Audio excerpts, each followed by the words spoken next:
하늘에는 영광, 땅 위엔 기뻐하심을 입은 사람 중에 평화.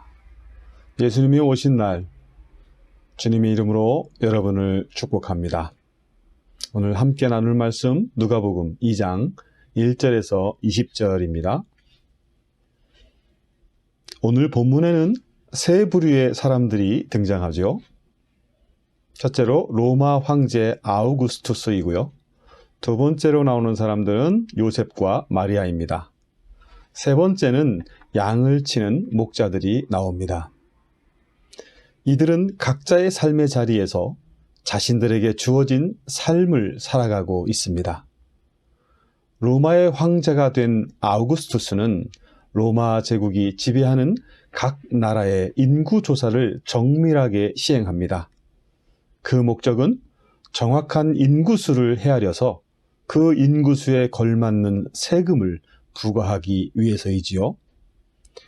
요셉은 로마 황제의 명령을 따라 자기 고향으로 가서 아내가 된 마리아와 함께 혼인 신고 겸 호적 등록을 하기 위해 고향 베들레헴으로 길을 떠납니다.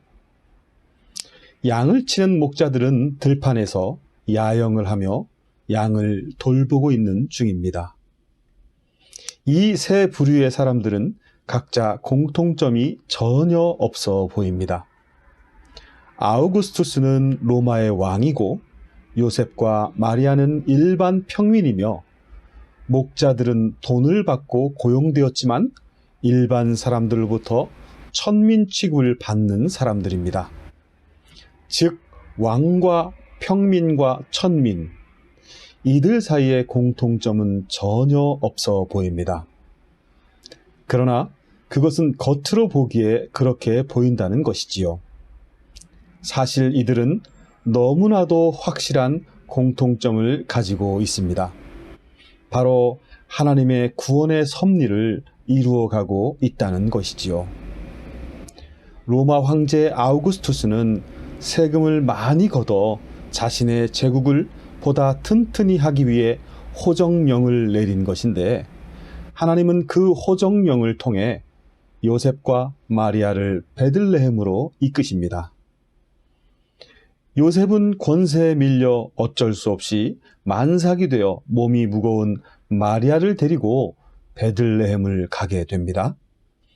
그리고 그들은 거기서 인류의 구세주이신 예수님을 출산하게 됩니다. 메시아가 베들레헴에서 태어나게 되리라는 것은 이미 이사야를 비롯한 여러 선지자를 통해 예언되어진 것인데, 로마 황제의 호적령을 통해 그 예언이 이루어지게 된 것이지요. 즉 하나님은 로마 황제나 요셉과 마리아의 주어진 삶의 자리를 통해 구원의 섭리를 이루어가고 계셨던 것입니다. 목자들도 마찬가지입니다.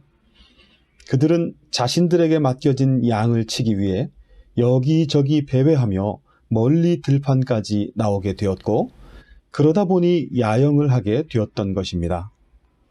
그러나 그들은 그 야영지에서 천사의 소식을 듣게 되었고, 천군 천사가 찬송하는 놀라운 경험을 하게 됩니다. 양들에게 먹일 풀을 찾기 위해 거기까지 갔던 것인데, 때로는 풀이 보이지 않아 불평도 했을 것이고, 이렇게 목초지를 찾아 다녀야 하는 자신들의 서글픈 삶에 대해 알 수 없는 분노도 터뜨렸을 것입니다. 그러나 지금 그들의 삶의 자리는 지구상에서 유일하게 하나님의 영광과 평화를 맛보는 자리, 즉 하나님의 임재를 경험하는 자리가 되었습니다. 그런데 여러분, 여기서 한 가지 의문이 듭니다. 왜 하나님은 로마 황제 아우구스투스의 아들로 예수님을 태어나게 하지 않으셨을까요?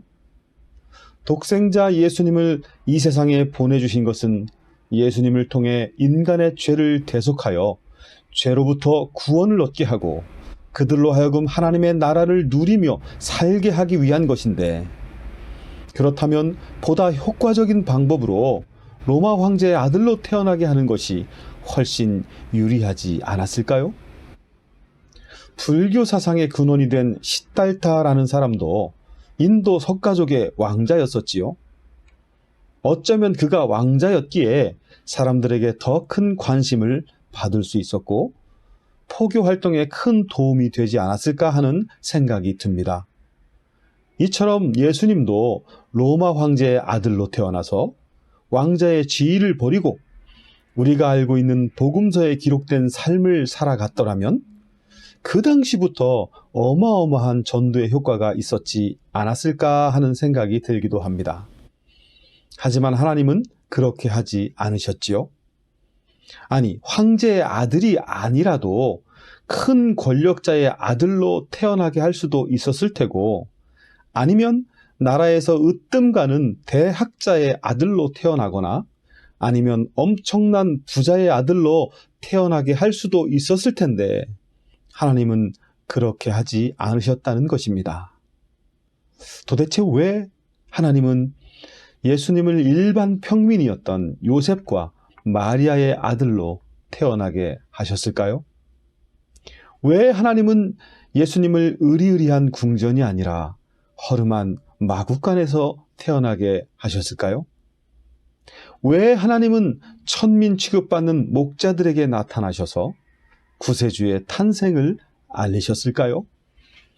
왜 하나님은 그 목자들을 통해 아기 예수가 찬송을 받게 하셨을까요?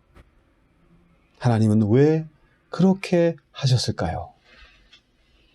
오늘 등장하는 세 부류의 인물들을 통해 그 이유에 대해 곰곰이 묵상해 보았는데요.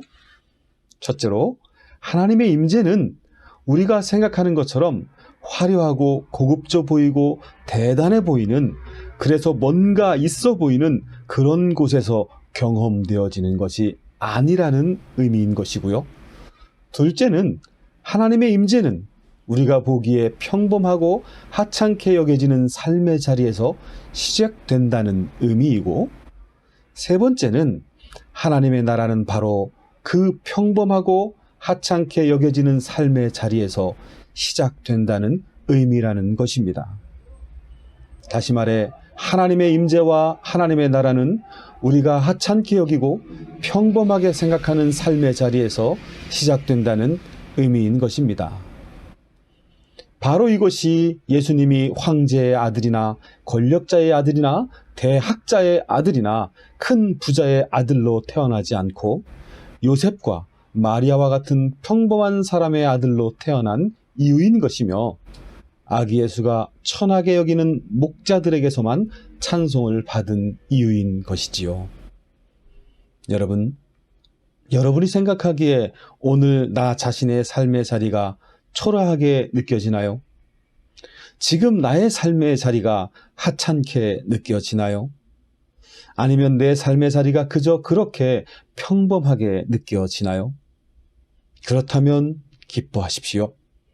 오늘 당신의 삶의 자리는 하나님의 임재하심과 하나님의 나라가 시작되는 최적의 자리이기 때문입니다.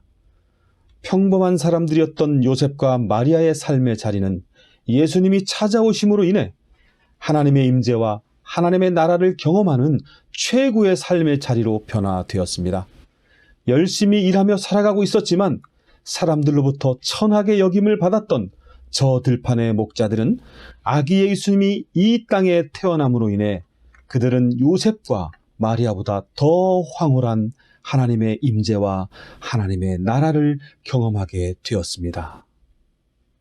그러므로 여러분, 오늘 평범한 내 삶의 자리로 찾아오신 예수님을 바라보세요. 오늘 하찮게 느껴지는 내 삶의 자리로 찾아오신 예수님을 바라보세요. 예수님은 우리의 삶의 자리를 하나님의 은혜로 가득한 하나님의 나라로 인도해 주실 것입니다. 그리하여 우리의 삶의 자리는 이제 더 이상 평범하거나 초라하거나 하찮게 느껴지는 삶이 아니라 때를 따라 하나님의 놀라운 임재를 경험하며 때를 따라 하나님의 나라를 누리는 복된 삶의 자리로 변화될 것입니다. 부디 이러한 놀라운 하나님의 은혜의 선물을 가지고 우리에게 찾아오신 예수님과 늘 동행하는 믿음의 삶이 되시기를 온 마음을 담아 축원합니다.